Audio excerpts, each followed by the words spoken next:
Introduce yourself, please. My name is Billy Davis, and my association with King Records started in 1959 when I was discovered by Henry Booth of Hank Ballard and the Midnighters in Detroit, where I grew up at. And we came to Cincinnati right here at King to do all of the recordings.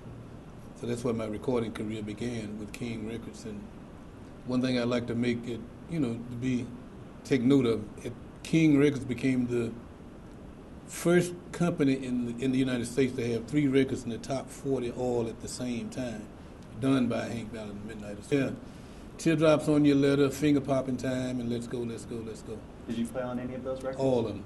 Yeah, I played on all of them. Tell me one of your memories from Teardrops, from recording it.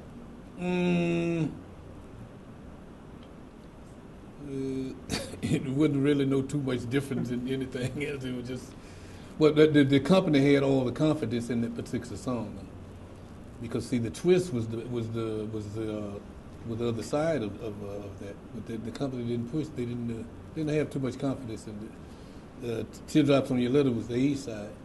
The twist was the B side. But see, Chubby Checker took the twist 2 years later, and it become, we all know how big it became. And then you all ended up releasing it after that. Yeah, but Chubby Checker right to this very day, a lot of people think that he did the original. Do you have any particular memories of recording that track?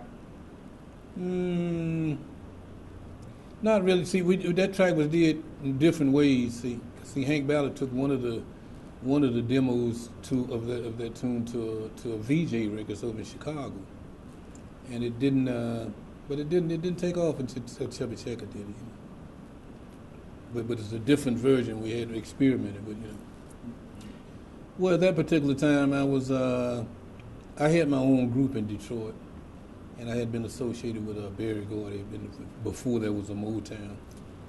And but to come here, I had been hearing Hank Ballard's records on the radio since I was a teenager, and to be sitting up in King Records with Hank Ballard and the Midnighters getting ready, it was just mind blowing. I said, and I'd only been playing like 4 years, and I'm with this big group getting ready to make. So I was very nervous, but it didn't come out in the records because some of the first half dozen we did were big hits. It was a lot of fun. We'd come in, have a seat. Most time we'd sit down, and the group would be like over here. Hank Ballard's there with his mic, and the group's over there. And sometimes they would all be together. Sometimes Hank would be and the group was surrounded. The band's over here, the guitar players, But it was a lot of fun, because we did it so much there, and we were used to the sound and everything. So it come to be a lot of fun doing it. What did you think at the time, coming to Cincinnati to a record label that was playing both black and white artists and this combination? Did you see a lot of that when you were recording here?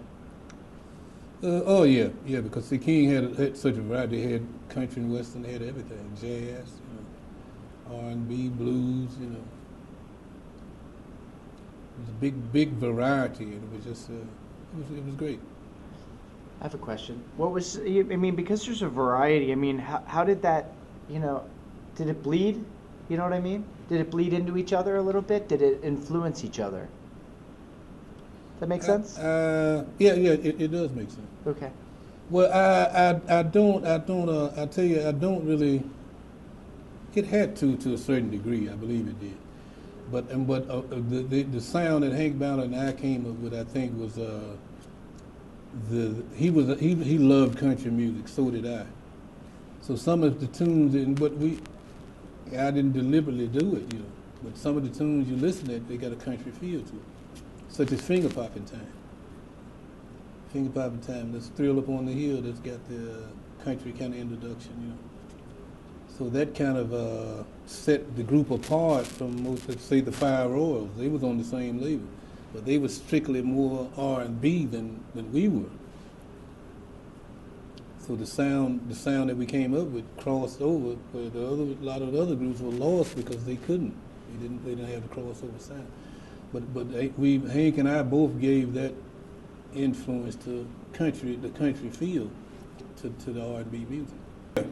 The first one I did outside of the Midnight's record was back then, but I was still with them. But I did some stuff with the Drifters back during that same time.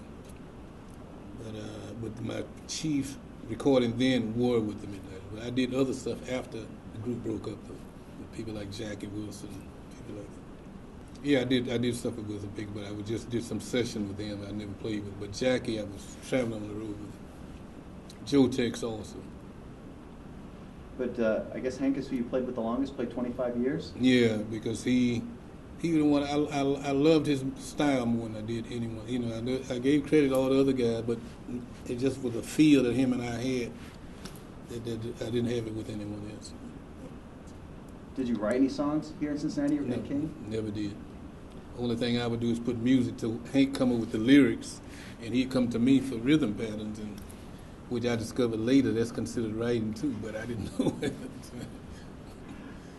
The very first one was Alonzo Tucker. Alonzo Tucker and Arthur Porter and Cal Green.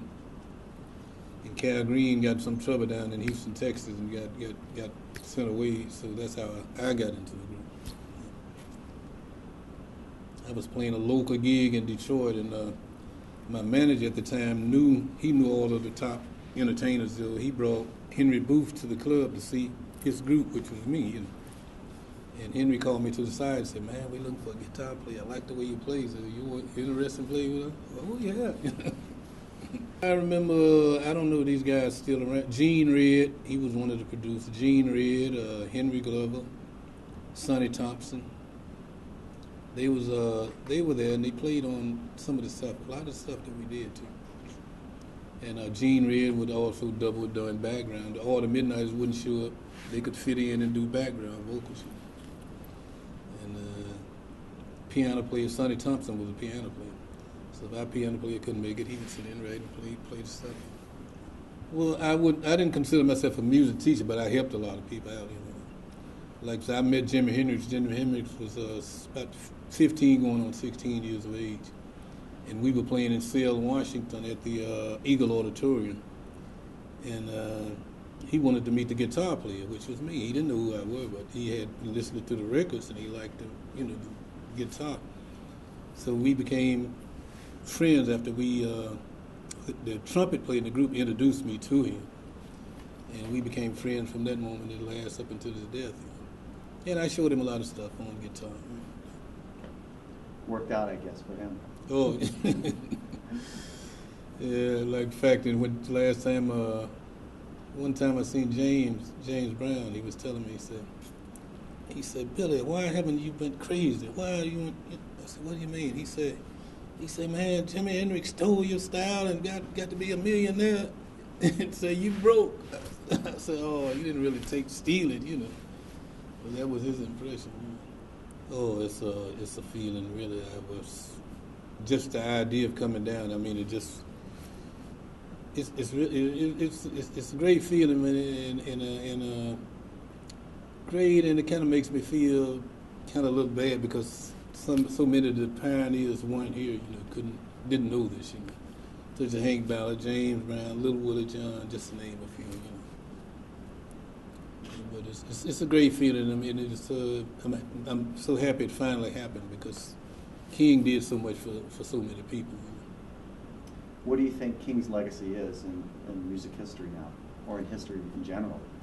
I truly believe it will get even bigger than what it has been. You know, but it was the foundation, I think, especially with black artists, because I remember at one time most of the top artists were on the King label, except the blues, you know, the deep blues like Chess Records had it. But the Billy Ward and the Dominoes, go back to people like that, and on up. It's just King was the one. You know? So when you would pick up a record, look at the name, you know, it was always some of the top stuff. Otis Williams and the Charms, all, you know, there's such a variety. Freddie King, you know, Bill Doggett. Now that's a good question. I was born in Mississippi and I moved to Detroit. Okay. So I think that's where the country, whether I knew it, I don't think the country influence in blues affected me, and it showed in my music, even today.